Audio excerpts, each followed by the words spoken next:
ఎవరి జీవితంలోనే అద్భుతాలు జరుగుతూ ఉంటే నువ్వు నేను చప్పట్లు కొట్టేవాళ్ళగా కాదండి దేవుడు ఉంచాలనుకుంటుంది. నిన్ను చూసి అనేక మంది చప్పట్లు కొట్టేవారిగా నువ్వు ఉండాలి. అదండి దేవుడు ఆశపడుతుంది.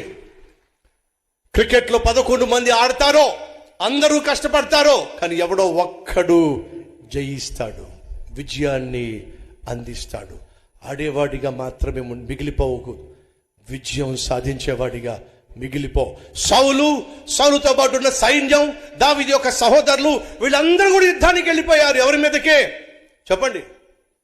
ఫిలిష్తీయుడైనటువంటి గొల్యాతు మీదకు యుద్ధానికి వెళ్ళారు కానీ యుద్ధం చేయలేదండి. గెలిపించినవాడు ఒక్కడే. ఎవరో చెప్పండి? దావీదు. యుద్ధం చేసేవాళ్ళు అనేకులు ఉండొచ్చు, కానీ గెలిపించేవాడు ఉంటాడు. వాడే దేవుని చేత ఏర్పరచబడిన వాడు.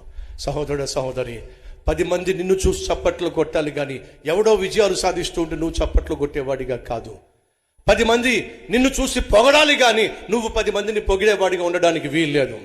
11 మంది శిష్యులు పేతురుని చూసి చప్పట్లు కొడుతున్నారు, ఎందుకంటే అసాధ్యాన్ని సాధ్యపరచగలిగాడు.